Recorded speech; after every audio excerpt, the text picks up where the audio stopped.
Welcome to the podcast She is Fab, where we discuss all things fab, women empowerment, and life coaching. My name is Evelyn, also known as the Fab Chieftess, and I am a mindset transformation coach. Hello, and welcome to another episode of the She is Fab podcast. Today, I have the pleasure of speaking to Lisa Santiago McNeill. She has an amazing story. She is an author. She wrote her own book called Discovering Your Why, a journey to wholeness that helps other women to find their inner strength and power. On top of that, she is a successful six-figure coach and publisher, and she's helped over 90 authors tell their story of overcoming and help them to stand in that power. Welcome, Lisa. Thank you so much for having me, Evelyn. Of course, I'm excited to have you and learn more about you. So tell us a little bit more about your history. What led you to this path to becoming as successful as you are? So I think every success probably is in direct proportion to the failures. And so I first had a very, very, very difficult upbringing and a lot of things that I had to forge out of. And I think that created the resilience in me that was necessary to be willing to consistently push forth to become successful as a coach and as an author. But ultimately, I really believe that success simply comes from deciding not to fail. Mm-hmm. That More is than a anything great point else. that you make. So I always tell people failure is not a bad thing, right? A lot of No, times failure is what teaches us and motivates us to improve upon so that the next thing that we absolutely. do has a greater chance of success. So I love that you said that Absolutely. your success was stemmed from a lot of failures. A lot of them. Absolutely. And some of them were my failures and some of them were calamities that I fell into. Um, but either way, it's about perspective, also how you looked at the situation that you were in, whether you decided, oh, this is bigger than me, or whether you decided this taught me something big. I love And that. then we No, get to it's move true. We on have from to there. learn. People don't look back at their experiences often, right? I feel like it is important to self reflect, to look back at your experiences, both positive and negative, but not to Yeah. dwell on the negative so much. Just take the tidbits that you can from that learning experience and apply it going forward. Absolutely. That is typically what I do in my coaching sessions.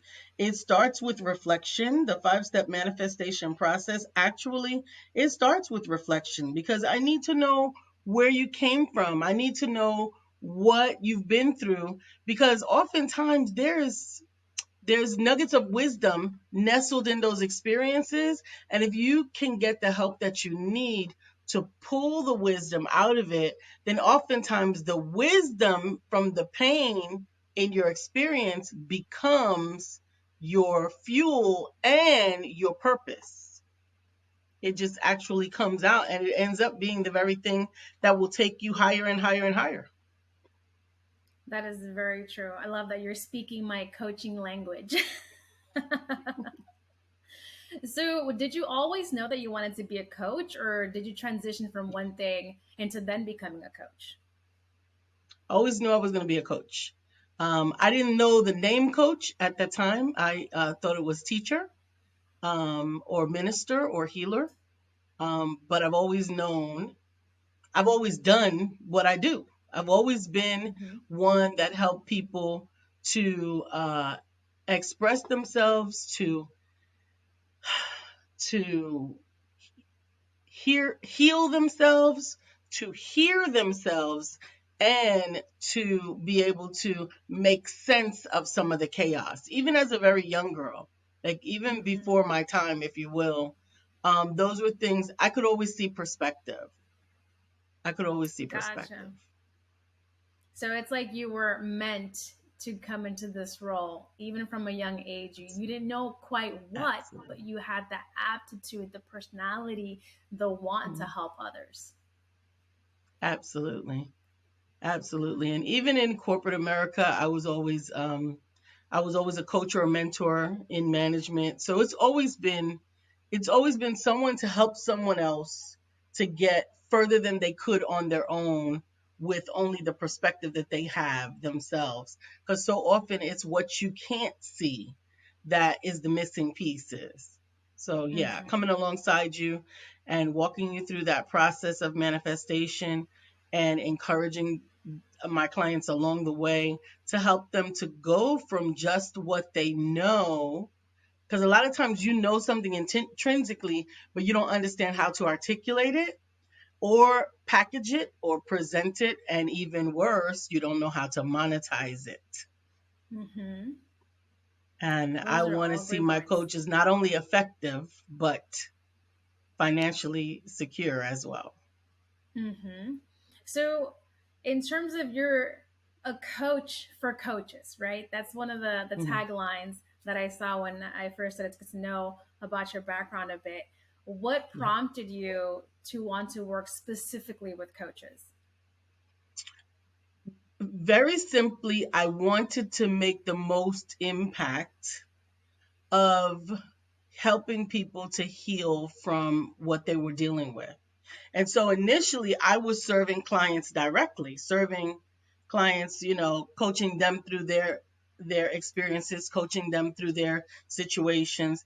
And I think after like my first year successful in that, the very it the very unique thing that happened over and over and over again was once a person that I was coaching got healed to the place of understanding, they immediately were looking for somebody else that they could help.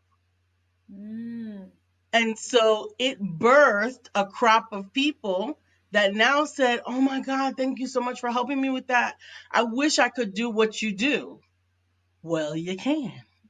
And actually, it allowed me to multiply myself by helping other people to become coaches and to help other people. yes, paying it forward. It's a form of paying it forward, right? You're helping them go through their processes, having them develop their skill set, and then they in turn go Mhm. out there and impact the world as well. So I'm curious, I have Absolutely. to ask, because you're, coaching other coaches and helping them to become better coaches. Have you Mhm. developed or thought about developing or are in the progress of developing maybe your own coaching certification? Yeah, so I do have empowerment certification. And the reason why I don't have coaching certification program is because the coaches that I coach are developing expertise in their own area of their healing. I don't Mm, always know exactly the expertise that they have. I help them to flesh it out. And then I help them to systematize it. That doesn't make me an expert in what they do. That makes me an expert in helping them to create their own systems and their processes of empowerment so that they can use their personal skills, gifts, and talents to help those that they were sent to help save and serve. Sometimes it requires them to get other certifications if it is in the scope of something that requires that, like there are certain, like some of the Reiki specialists, they have to get certified in stuff. There are mm-hmm. there are certain subsets of coaching that require certain types of certifications. I don't offer those certifications, but as an empowerment coach, I am a master trainer and I can coach you to coach others outside of those subsets. And if you require those additional trainings, then I can make those introductions to those other programs. Gotcha. This is what I like when I talk to coaches that they know their shit. Okay, Lisa obviously knows her stuff and she's helping All right. coaches to, yeah, snap, snap, to articulate what they may inherently know but not quite understand how to Yeah. put out there.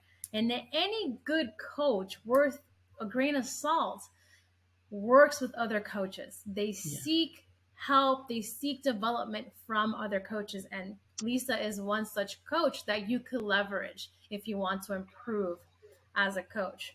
So tell me more about your program, about that empowerment certification that you have. Yep. So the empowerment certification is a three-part process.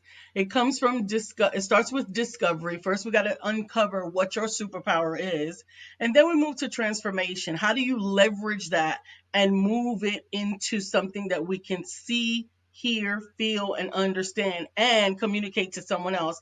And then after transformation is manifestation. So now, how do we prepare you to earn your first five-figure month, your first $5,000 month, your first client?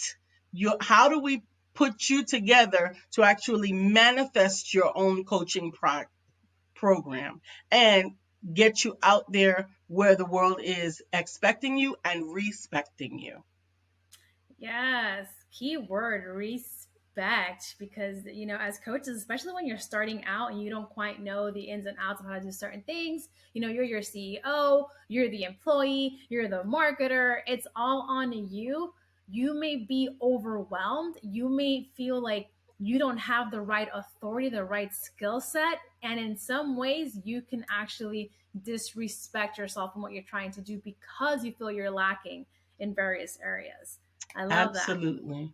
Absolutely. So one of the biggest parts of that is, aside from developing their system, creating and developing their system, is also telling their story. Because, like you may know, and many people understand, with coaching, it's not always a clinical background that breeds the most excellence. Sometimes it's the devastating circumstances and the overcoming of those circumstances that really breeds the excellence, right? I've been through Mm-hmm. some crap. That's why I can do this. That's why I can help you get out of it. That's why I can help you, move beyond it as well, quicker than you could on your own.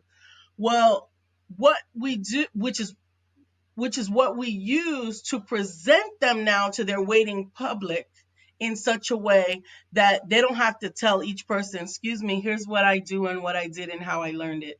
That's Mm-hmm. where writing and publishing their books come from, right? Because when you write Mm. and publish and release your book, now you're letting the world, particularly your subset of the world, because each of us has a niche, right? So Mm-hmm. you're letting your niche know, I'm here, I'm waiting for you. And if you don't believe I can help you, here's my story. And you don't have to tell them all one by one, right? You don't have to. Gotcha. They That's don't a have good to segue. invest a lot. Go ahead. Yes, that was a good segue because I wanted to ask, how does the authoring come into play? Because you're an author yourself, but you also have helped other women or other clients that you coach with authoring their own books. So how is that tied in? Is that part of the certification program as well, or is that a separate kind of Yeah, track? both. So it started out as part of the certification program because, like I said, in order to present someone, let's say you're coming from working at the supermarket and you want to become a coach, everybody knows you as somebody who worked at the supermarket, and they don't quite understand how are you qualified to coach in this particular area. But by writing and publishing your story as it aligns with your coaching, you're giving the world a chance to shift in their understanding of who you are. And so, how it first started, I wrote and published my book. And my coach at the time charged me to have it finished and published by June of 2015. Get it Mm-hmm. published, get it written by June of 2015. I will make it a bestseller, but you've got to get it done. So, what did that mean? I had to freaking get it done. At that Mm-hmm. time, I didn't have any money, I didn't have any background experience in publishing, I didn't have anything except for all the debt that I had scraped together to take that coach's class. And so I'm like, no, I got to get something out of this. I got to get this book published so she can make it a bestseller and people can know who I am. So I went to Google University and YouTube University, and I got myself a PhD and I figured Love out it. how to publish that book. I published the book. She did exactly what she said. It went bestseller before the end of that month. And Yes. that was amazing. And everybody that I knew was like, oh my God, that is so awesome. I'm so proud of you. And can you help me publish my book? So they were more interested in, can I help them to publish their book, than they were in my story or my book. And I had to say, all right, Mm-hmm. God, what does a clue look like? I'm paying attention. And of course, as a coach and a mentor, even though that was not necessarily at that time, I was a certified empowerment coach. I was a master trainer empowerment coach alone, solo, right? Mm-hmm. But as a coach, my spirit is always to help someone to get at least where I am. At least Mm-hmm. where I am. I may not get them to here and here and here and here and here, but if I can at least help them to get to here, then I am doing what God created for me to do. Mm-hmm. So I began to help them to write and publish their stories. And as I taught, I also learned. As I taught, I also learned. And of course, always continuing to study because I wanted to make sure that I was always providing the best that I could. And Mm-hmm. so I learned a lot, not only about publishing, but about marketing and about business development to develop a business out of their books, out of my book and theirs. I Mm-hmm. actually have had, I had several experiences where I sold maybe 10 books and made $10,000, $12,000 by understanding that it's not about the book, it's about the business. And so Mm-hmm. being able to teach that to my clients so that they can do that. And that's really what made me say, well, you know what? This is still letting me coach, because even though many of the women that came to me, they just wanted to tell their story. And I'm like, this is great. You can tell your story and I'm happy to show you. But if the information in here is important, don't you want to make sure as many people hear it as possible? And if you Yes. don't market it, if you don't brand it, if you don't go out and find the people that need it, then you really didn't do your due diligence with it. Mm-hmm. And so it allowed me to leverage that, and the publishing company was created, and it really took off as an integral part of the process. So never turn back. Now it's integrated. Yeah, no, it's amazing. You said over 90 individuals, and who knows, that number's probably changed since you It's mentioned it. almost 100. By the end of this month, I will break my first 100 books published. Yeah, that is awesome. Wow, round of applause. Thank you, thank you. Especially I love it. because, you are a woman of color. I'm a woman of color. And I feel like, we're already a minority being women, but now you add the background, the cultural background to it, and things are a little more complicated. So guys, don't kill me for this, but I have to give round of applause to my fellow colored women. Okay. It's hard That's for us right. out here. That's So right. how long did it take you to write your book? I wrote my book over the years. I didn't write it as one collective sitting down. I was a Mm-hmm. journaler, and I've always been an avid writer. My book, Discovering Your Why: A Journey to Wholeness, is a collection of stories that I learned from, experiences that I learned from over the years, and the lessons included in them. So, all told, I pulled from here and there and here and there when it was time to pull them together. But I had 30 days from the time that coach gave the clarion cry and Oh actually my. getting the book out. But And see, your since coach. then, I have helped people to publish in, I think the shortest time the book was published, we didn't have it back in our hands yet, but the book was published within 24 days. So we were waiting for Wow. it to be mailed out. But yeah, but Mm-hmm. usually it takes much longer than that. I give 6 months to my group class, Mm-hmm. um, because we're working together. I have a publishing group that Mm-hmm. I have done. This is my second year with the group, where it's not one on one. It's a lot more cost effective, but it still allows us to work together to get the process with them and to help them to birth that book. Mm-hmm. 6 months to a year has been the effective time frame with that group. But Mm-hmm. it really, your book gets born when it gets born. It really it's ready when it's ready. We do start, we do start very structurally, and I provide a lot of accountability with time, because I often find that much of the problem with the book getting published is that the book is not getting written.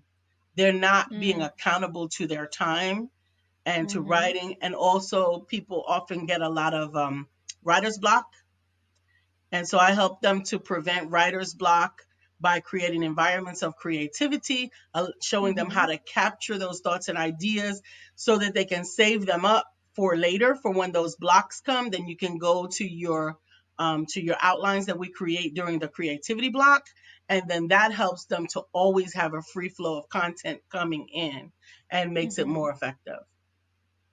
Yeah, writing a book, as I understand it, based on what I've heard from others or seen, or Google University tells me, it is a process that can sometimes span years depending on the author and how they work. So I think your coach knew, must have had an idea that you had, writing that you just kind of kept around, maybe in your journaling, and they challenged you because they knew that you could ultimately meet the expectation. You know what's interesting about that is the challenge was made to all of us. There were Mm. hundreds of us, right? So here's what I realized, and I use this in my coaching as well. Oftentimes, people can get anything done in the nick of time. They can get it done in the nick of time. The problem is we don't make people have enough nicks of time. We give them an Mm. open-ended time frame. We give them a get around to it. And I love to say get around to it. They don't sell round to it. So I've been to Walmart and Amazon. They don't have any. So if you can set a nick of time, like, all right, everybody, you got until Friday. They know that Thursday 11:59 is the nick. You'll be Mm-hmm. surprised at the flood of stuff that comes in at the nick of time. So I hand out Mm-hmm. nicks, like, like they're really important slips of paper around here. That is a good point that you make. A lot of folks, talk about procrastination, right, and being procrastinators, but that's really what it is. You wait till the moment where you can no longer wait, where you have to perform or execute, and having more of those moments could actually allow you to be more successful in Absolutely. delivering results. Love it. Absolutely. So you mentioned in your Absolutely. program you have what, usually 6 months to a year for Yeah. your clients to write a book. In the group program, when we're working one-on-one, it depends. If we've got to go all the way from discovery to manifestation, that could be Mm-hmm. a year. If we're just taking one subset, some people start out saying, I don't want to be a coach, I just want to write my book. Okay, that's what we're going to do. And so it's custom to each individual. But Mm-hmm. I have just found consistently, even the ones that say, I don't want to become a coach, I just want to write my book, that at some point in the process, enough people have asked them how they did something that they finally relent and say, I should be a coach. Well, that's interesting too. Do you think that these folks, obviously you're attracting them in one Yeah, way or another? It can be your process, it can be the book that you wrote, it can be you as a person, your energy and vibrancy, uh, to the point where maybe they are not fully aware as to why they might be gravitating. yeah. And then as they go through your program, they might discover, because they want to be like you, they want to contribute or impact in a similar way that you do. That's really what each of us does, Evelyn. We do it whether it's advertently or inadvertently. We attract people with similar energy. And so Mm-hmm. that's why I always tell my clients and just about anyone is that if you start noticing that you're attracting energy that's depleting you, then you need to check your energy, Mm-hmm. because we attract, water seeks its own level. Water Mm-hmm. seeks its own level. So I would like to believe that I am now at the place where I'm attracting people that want to genuinely help others, that want to genuinely see and feel the world as a better place, that want to genuinely impact community as a whole.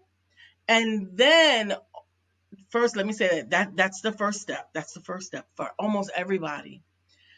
But the issue is that there's a narrative going on in their head that they don't think that they can be profitable and do that.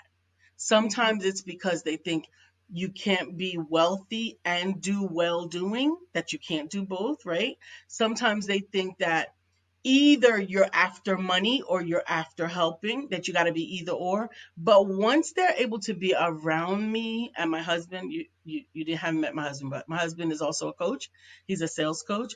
Once had an opportunity to be around the two of us, whether you're watching us on the Empowerment Duo Monday through Friday, or you're coming to any of our workshops or webinars, you see that you can love, desire to heal the world, and become profitable at the same time. And that doesn't detract from what you're leaving as a legacy, it increases it because we can give out of abundance. You can't give out of lack. Mm-hmm. That is so true. And you make a good point when it comes to the financial aspect. A lot of us coaches get into the field, you know, it may not have been the first career that we tried. I transitioned from another career into becoming a coach, and that was driven by wanting to help others, by wanting to impact Mhm. positively and help, in my case, Yeah. other women really Mhm. embrace how they want to live. But a Right. lot of coaches that are out to help struggle when it comes to the financial aspect, right? Like you said, they don't feel like they can do both. They can have a positive impact and also earn money for that action. So there's a struggle and a contradiction there that they face. Absolutely. It's a consistent contradiction. It's one that I'm often helping people to tear down. As an empowerment coach, I'm also a spiritually based coach, and I share that with my clients very early on. I don't infringe or try to impress my personal beliefs on anyone, but I also don't exclude them. Mm-hmm. And for me, the word of God is the foundation of everything. And there's so much biblical teaching about earning money that it doesn't make sense for us not to believe that doing good and earning money should not go hand in hand. And so Mm. I had to be healed from that myself. I'm fortunate that my husband is a sales coach, but in the very beginning of my coaching, much like many other heart centered coaches, I was very, very impactful with what I was helping people to do and accomplish and become, but I was very, very broke.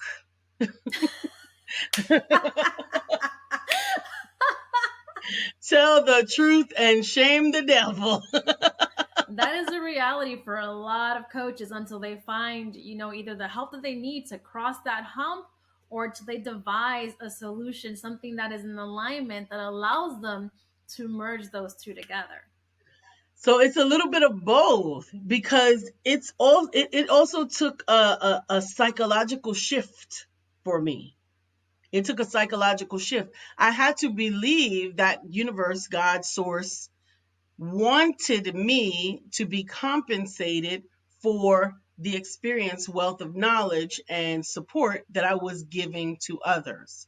I had to Mm-hmm. believe that that was an even exchange. I had to believe that I was not doing anything to harm them, that I was helping them to shortcut their pain, to shortcut their suffering, to shortcut their time period from where they were to the success that they wanted. And when I became able to believe that, I was able to receive the compensation that went along with it and to Mm-hmm. require it. I mean, the word of God says, "Cast not your pearls before swine."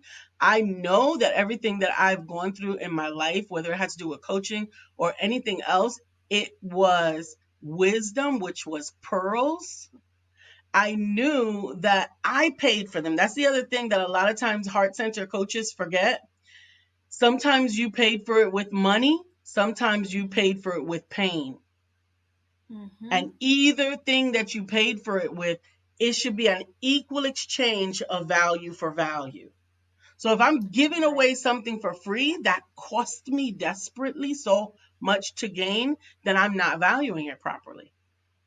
Mm-hmm. And so it helped me to really embrace that understanding. So true. People forget too that coaches, we do provide a lot of value that comes out of service, that comes at no cost to the people that we're working with or trying to attract, right? And trying to build an audience, build our authority. And when a coach, has a program, has an offering, or is just outlining the cost of their services, is not just some random random dollar amount that they, come up at the top of their head.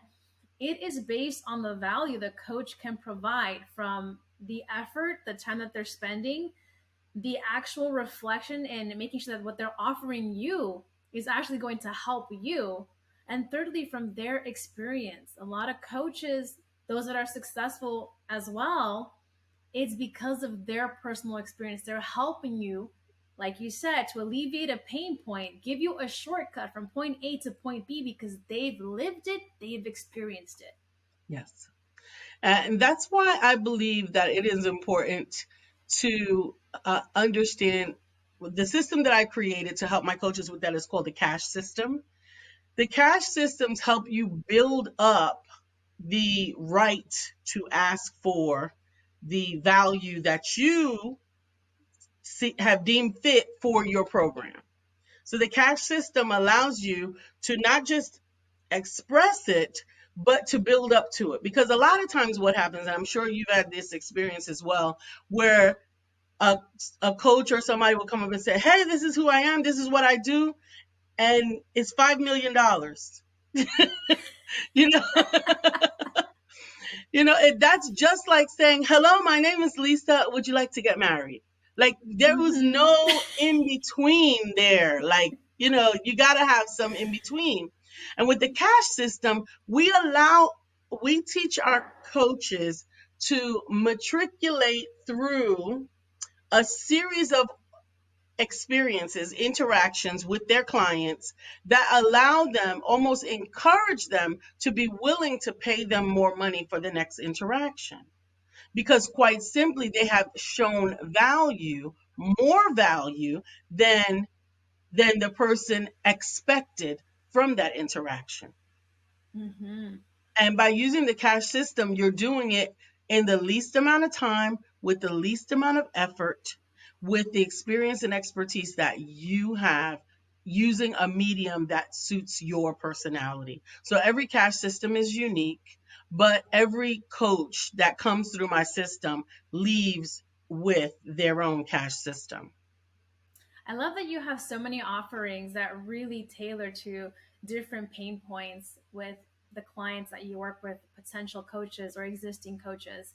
I think it's great that you have almost like a 360. Okay, we address the mindset here. We address, telling your story. We address anything to do with the financial, right? How to, as you said, go up that ladder to build what you're going to ask for your offering. Hmm. I have to Well, ask, mhm. has anyone told you at any point in your coaching career that your prices weren't what they expected them to be? Maybe too high. So no, and I'll explain why. Well, not since I have been successful. Okay, so I'll explain the difference between the two, because remember, I told you in the beginning I was really, really good and really, really broke, right? Really, really good and really, really broke. Good thing I'm cute, because if you're not cute and broke, you're in bad shape. But so so here's the thing. One of the things, and I am very personal sales coaching certified as well, so I do include sales coaching as a part of my curriculum, because it's necessary. It's necessary for the sales coaches. Here's a tip for every coach listening: if someone is surprised by your pricing, then they don't know enough about your offering. They should Hmm. never be surprised by your price, because if they are surprised by your price, then you have either not done a good job of explaining the benefits that they're going to get out of it, or you have told them the price too soon. Because first of all, it's not a price. I'm not a sweater or a jacket. It's an investment. It's an investment in your Hmm. coaching, right? It's an investment in the success of your business. It's not. That's why I don't have a sticker. I don't wear a tag. I don't have a price tag. You're not going to find prices on my website. But you also don't get to be my client until after we've had a series of conversations. Because I need to make sure, first of all, because every client is my report card, right? Every Hmm. client is my report card. So I don't even want to take on a client that I'm not suited for. If you're trying to learn astronomy, I'm not the coach, Hmm. right? That's just not. If you're trying to teach um, um, yoga, I'm not the coach. That's not my wheelhouse. Nothing wrong with those things, but I would be inappropriate if I was trying to offer something that I am not expert at. And I am an expert at teaching coaches who know their stuff how to build a business around it, or helping people who have been through something to figure out what stuff they learned, showing them how to build it into a business and then become coaches. But Hmm. I can't do that for just anybody random walking off the street. So we have a series of these consultations. The first one is free. Like, I don't want you to invest anything other than your time until we both know that there's some value in our interaction. And I will do my very best, even in that first 30 minutes, to give you something that will benefit you. And then beyond that, then it's fit before fee. Then there is another session that we take. It's a small period of time. It's 60 to 90 minutes where we discuss specifically what your goal is. Now, there is a cost for that, but it's nominal. It's small because I want to make sure that you're willing to invest in yourself, because I'm going to invest my time in you. At that point, I encourage my clients to make a decision. You can take the session we've had now, use it as a blueprint, and go off and make it happen on your own, because I'm going to give you everything I got, all my energy, all Hmm. my effort, all the knowledge that I can in that 60 to 90 minutes. At that point, they have a decision. They can go ahead and take this blueprint and make it happen independently. And for some people, that's all they needed. They needed a path, a track to run on. And that's the exchange of value for value. God bless you. We're all happy. But there are Hmm. others that need to be held accountable, and they need specific help along the way. That's when we identify which one of the three coaching programs is best for you. Or if we're working on your book, we decide whether or not you needed coaching and publishing or just publishing. And whatever that is, we determine together which one of those programs fit for you, and cross reference the investment with that and make it happen. But none of that it's not, it can't come as a shock, because we've had enough interactions for you to see the value. I'll also talk about what these things may cost in the universe. Like, Hmm. some coaches charge a lot more. Some coaches charge $4,000 or $5,000 a month. Some coaches there's a lot of different programs out there. Hmm. But then I definitely share what they will get from me and what the exchange of value is for that. And Yes, you made a for lot of those good people points that it there. fits, absolutely. And the ones that it fits, those are the ones that say, "Oh my God, I thought you were going to charge me so much more." you, Right? you know, That's yeah, the you get answer. That's that. the only answer you want from a new client. "Oh my God, I thought you were going to charge me so much more." That is the ideal, right? That's all you're charging? Wow. I Yes. think those Can I pay folks you that now? I think those folks that say that are actually surprised that you're not charging more is because one, they probably have had several interactions with you or have come across you in so many points. They've learned about what you offer. They finally get on this call with you, to talk one on one, but they believe in you to some extent to what you're offering. And so Absolutely. that's where they're just like, you know what? This is a great value. I'm surprised you're not charging more. Absolutely. But then you have those who are like, Absolutely. oh, you're charging too much, and they don't know anything or haven't done any research, and they're like demanding things of you without having done their homework first. So it's like, how can you disparage what you're seeing in terms of pricing when you haven't even tried to learn? You've seen my stuff, right? You're either on social media, you're on my website, you have a forum there to learn a bit more, and you're demanding this of me without you actually putting in your own effort. Yep. But Evelyn, it wouldn't be their fault. It would be mine. If anybody came to me at that point when it was time to discuss the investment for the program and they gave that type of response, it would be because I didn't properly manage that interaction. It wouldn't be their Mm-hmm. fault. It's the responsibility of the coach. It's the responsibility of the one that holds the value to ensure that others respect the value. And there are Mm-hmm. times where you have to be willing to say, you know what, there's nothing I can say to this person that will that they will see what the value is of my offering. And you know what you're Mm-hmm. supposed to do at that point? You're supposed to not offer it. Mm-hmm. Not That offer is it. important. That's something I tell like aspiring coaches too, or even people who have been coaching that are still kind of learning.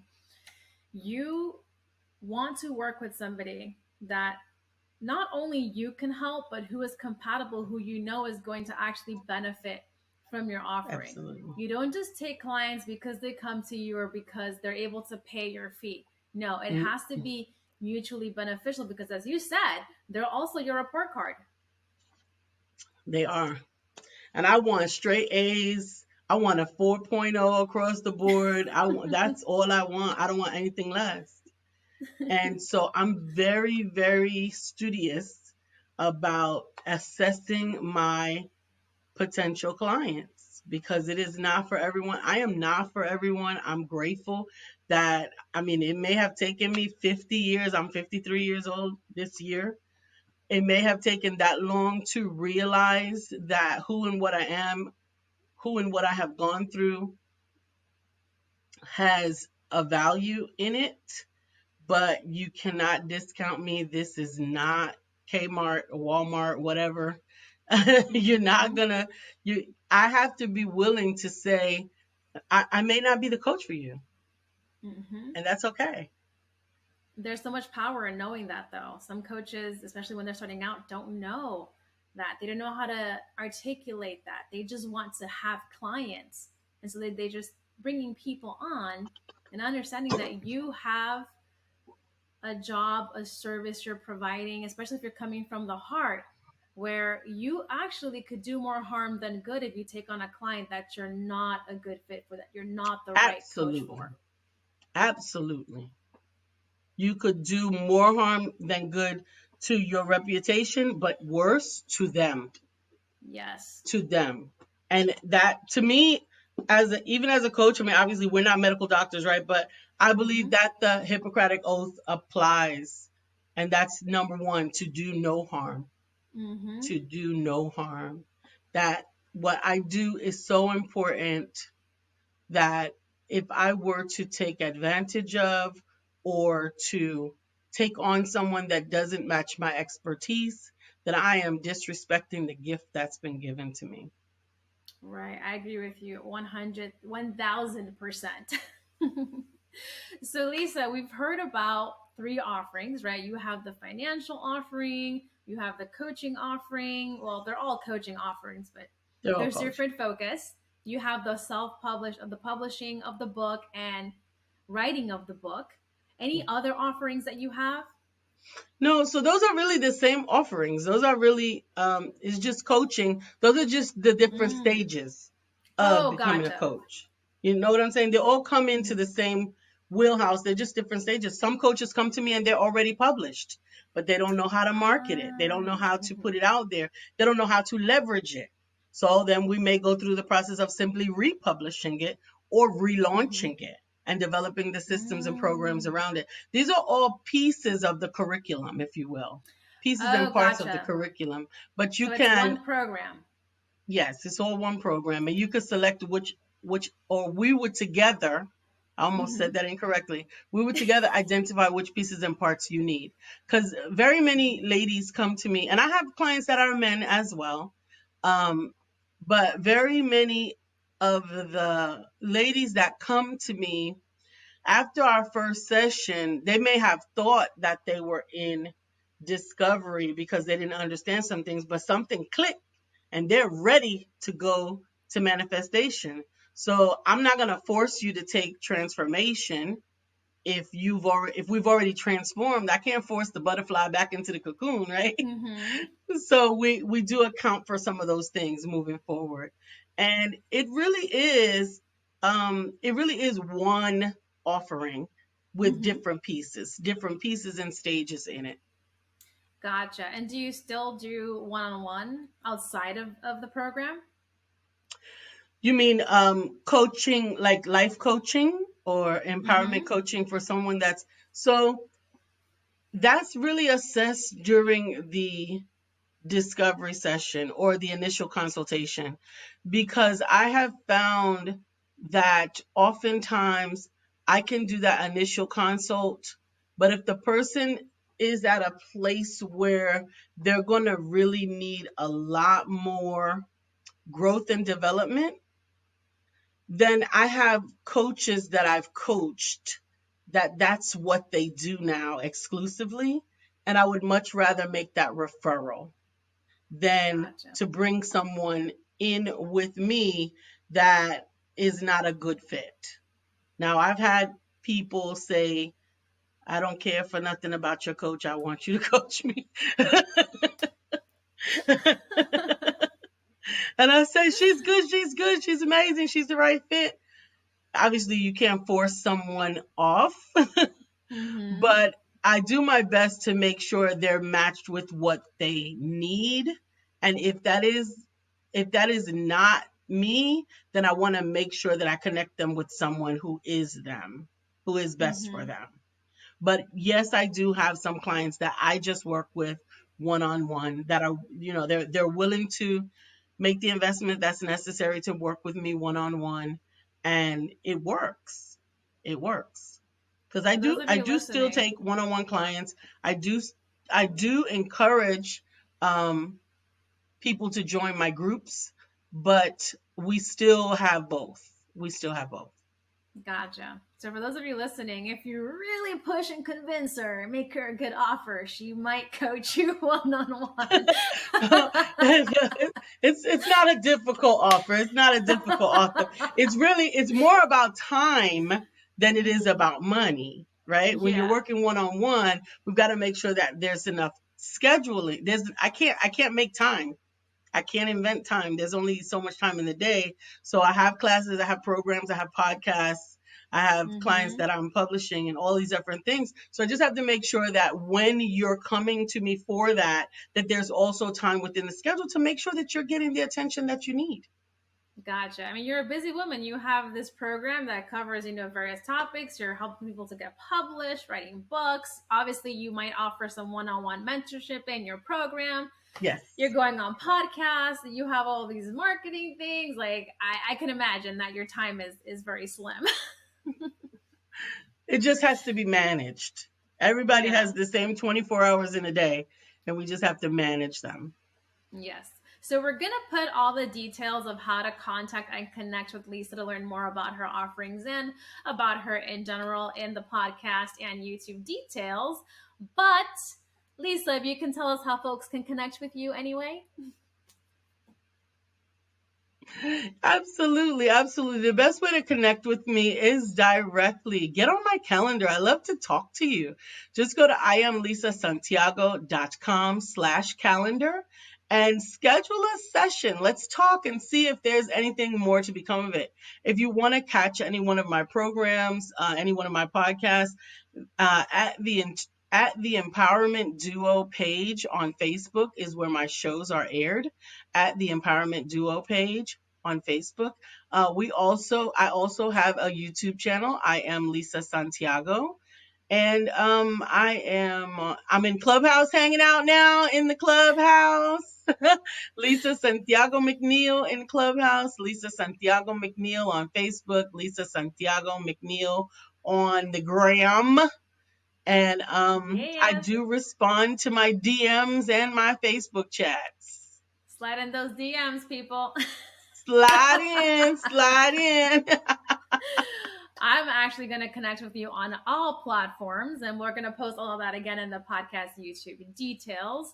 Guys, got to go check her out, see what she's about. She has an amazing energy. If you're not watching and you're listening, go watch the YouTube later because she looks amazing.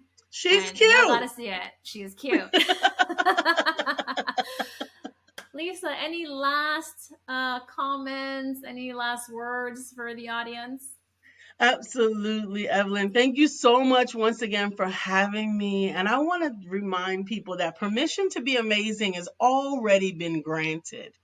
You have powers and abilities beyond you could even imagine.